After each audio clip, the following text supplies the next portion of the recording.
Bueno, llegamos así a las clases de autoría. En primer término tenemos la autoría directa, que es el autor que ejecuta por sí mismo la acción típica, es el que realiza el hecho por sí solo. En estos casos claramente hay un dominio de la acción, en tanto el sujeto haya actuado con dolo y se den los elementos del tipo. Esto es muy claro en los delitos dolosos de comisión, donde la persona que mata lo hace por una actuación corporal. Pero lo mismo ocurre en los delitos de omisión. Nada más que en ese caso hay un no hacer corporal, que trae como consecuencia un daño al bien jurídico o por lo menos un aumento del riesgo a ese bien jurídico. Y en los supuestos de omisión impropia, bueno, ese no hacer que equivale al hacer. Luego tenemos la coautoría.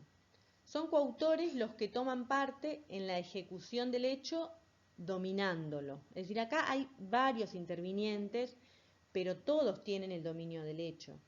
Los elementos de la coautoría son dos: la decisión común al hecho y la intervención en la comisión a título de autor. Es decir, el coautor tiene que ser un autor, es un autor, le corresponden todas las características del autor, pero debe tener el codominio del hecho y las calidades exigidas para el autor. Es decir, en la coautoría, por eso muchos dicen que para esta coautoría se exige un dominio funcional, lo cual nos lleva a la próxima categoría. Bueno, como dije, llegamos así a la coautoría funcional, donde lo más importante es la división de las tareas. Aquí cada uno de los coautores tiene en sus manos el dominio del hecho a través de una función específica, es decir, hay un plan, cada uno se divide el aporte y cada uno tiene que hacer ese aporte para que el hecho no fracase. Por ejemplo, pensemos en un sujeto que amenaza a la víctima con un arma mientras el compañero le sustrae la cartera, o en el que sostiene a la mujer mientras el otro la accede sexualmente. Es decir, hay muchos casos en que varias personas correalizan la ejecución del hecho con distintos papeles o funciones, de forma que sus aportes completan la realización total del tipo. Esto, por supuesto, se limita a hechos dolosos. Únicamente esta división de tareas puede ser realizada en un esquema de un delito doloso. Y nuevamente se exigen los dos elementos fundamentales de la coautoría, que es la decisión común al hecho y la ejecución común del hecho.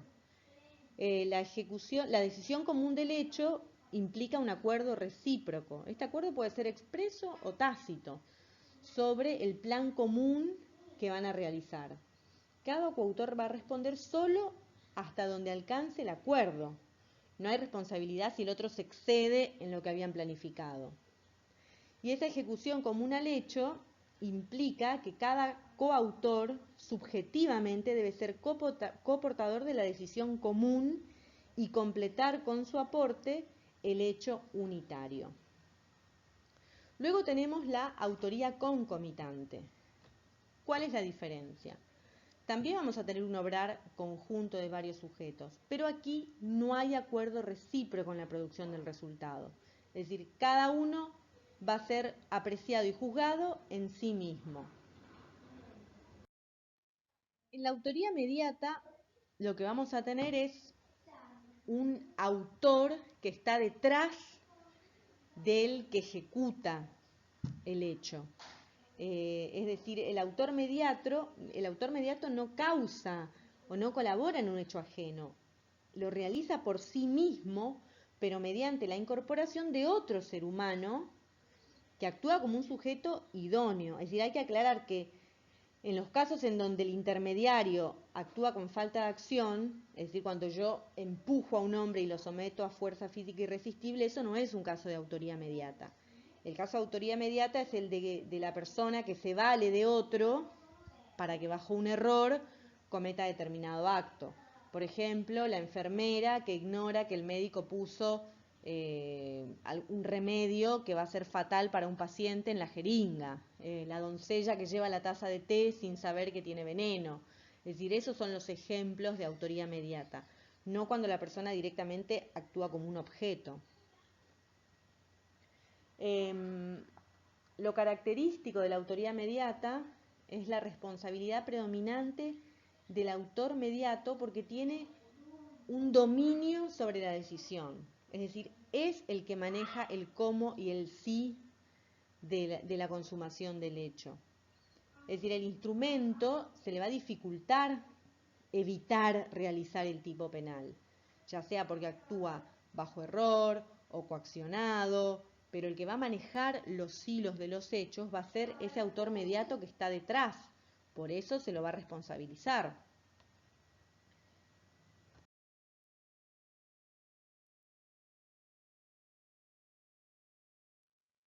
Bueno, la autoría mediata podemos armar tres categorías para entender qué supuestos están incluidos dentro de lo que se llama autoría mediata. La primera categoría es la de los intermediarios que actúan en forma no típica, que a su vez dentro de esta categoría hay dos casos. Cuando actúa con falta de acción, es decir, cuando la persona de adelante, el intermediario, actúa con falta de acción por fuerza física irresistible, porque es empujado, va como un proyectil. En esos casos no hay autoría mediata, hay autoría directa. Ahora bien, ¿qué pasa cuando el sujeto de adelante actúa sin dolo, a causa de un error? Que es el ejemplo que les daba de la enfermera que coloca una medicación sin saber que es fatal para ese paciente, o el de la doncella que lleva la taza de té envenenada. U otro ejemplo que pone Donna es el de la bahía de los gansos. Un campesino, con intención de apropiarse de los gansos, le ordena al empleado que atraiga a los gansos que están detrás de su cerca. Y el empleado cumple la manda. Claramente el empleado no tiene intención de apropiarse de los gansos. Es decir, ese autor carece de la voluntad de apropiación. Sí la tiene el hombre de atrás. Entonces ahí sí se trata de un caso de autoría mediata. Bien, ¿qué pasa en los supuestos de el intermediario que actúa bajo una causa de justificación? Es el ejemplo del particular que señala a un policía que alguien le robó diciéndole que lo detenga. Y el policía detiene a esa persona. Actúa bajo un error. Es decir, detiene a un inocente y comete una privación ilegal de la libertad. Pero no sabe lo que está sucediendo. Entonces, el de atrás, ese particular, es el autor mediato. Y el otro caso, el último, es el de los supuestos donde hay ausencia de responsabilidad del instrumento. Es decir, el intermediario actúa sin responsabilidad. Es decir, actúa típica antijurídicamente y no le es exigible la conducta adecuada a la norma, que también es un caso de autoría mediata. Y en este grupo se pueden incluir a los inimputables que no comprenden la criminalidad del hecho y actúan provocados por el autor mediato, que abusa de ese incapaz de culpabilidad y lo lleva a cometer el delito. Entonces, en ese supuesto también vamos a estar en un ejemplo de autoría mediata. Bueno, llegamos así a la participación. El artículo 45 establece que los que tomasen parte en la ejecución del hecho o prestasen al autor o autores un auxilio o cooperación sin los cuales no habría podido cometerse, tienen la pena establecida para el delito, incurriendo en la misma pena del autor. Ese es el partícipe primario. Y por otro lado, en el artículo 46 describe al cómplice secundario. Dice los que cooperen de cualquier otro modo en la ejecución del hecho y los que presten una ayuda posterior cumpliendo promesas anteriores al mismo. Serán reprimidos con la misma pena disminuida de 1/3 a la mitad. Es decir, nuestro ordenamiento distingue partícipe primario de partícipe secundario. Ahora bien, la participación se caracteriza desde un punto de vista negativo, porque partícipe es el que no tiene el dominio del hecho, aunque haya tomado parte en la ejecución del mismo. Es decir, esta conceptualización excluye cualquier forma de colaboración que quede fuera de este círculo. Por eso las formas de participación son complicidad e inducción. Si el que toma intervención tiene dominio del hecho, estamos hablando de un autor, automáticamente se convierte en autor. Es decir, la participación es una colaboración en un hecho ajeno. Es decir, hay una relación de no autonomía, de dependencia al hecho del otro.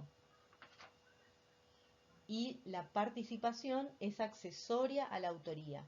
Hay una dependencia al hecho del autor. Ahora lo vamos a ver esto con mayor detenimiento. Bueno, la participación, como dije, es accesoria. La participación tiene carácter accesorio en el sentido de que depende de un hecho ajeno. Es la dependencia del hecho de los partícipes al hecho del autor. Es decir, esto tiene que analizarse desde dos puntos de vista. Del punto de vista del grado de realización que debe haber alcanzado el hecho principal, y por otro lado, desde la óptica de los elementos del hecho punible que se deben dar en el hecho principal. Bien, en cuanto al grado de realización, tenemos la accesoriedad cuantitativa, implica que el hecho del autor debe haber tenido al menos comienzo de ejecución. Si no hay comienzo de ejecución, el hecho es impune. Entonces, si no hay comienzo de ejecución, no se puede participar tampoco de ese hecho. La participación punible presupone que el hecho principal sea típico y doloso, y que alcance por lo menos el nivel de tentativa. Es decir, está claro que si el hecho principal queda en grado de tentativa, los partícipes solo van a responder en ese sentido. Es decir, su punibilidad como delito consumado depende de la consumación del autor. Bien, en cuanto a la accesoriedad cualitativa, siempre dentro de lo que es el grado de realización del hecho. Se refiere a la dependencia de la responsabilidad de los partícipes respecto del autor. Es decir, ¿cómo tiene que ser el hecho al que los partícipes colaboran? Y acá tenemos 5 teorías. La teoría de la accesoriedad mínima requiere que el hecho principal sea típico. Es decir, con que un hecho sea típico alcanza para hablar de la participación de un sujeto respecto del autor de ese hecho típico. La otra teoría es la accesoriedad limitada. Exige que el hecho sea típico y antijurídico. La tercera teoría es la accesoriedad extrema. Requiere que el hecho principal sea típico, antijurídico y culpable. La cuarta es la hiperaccesoriedad. Va más lejos aún.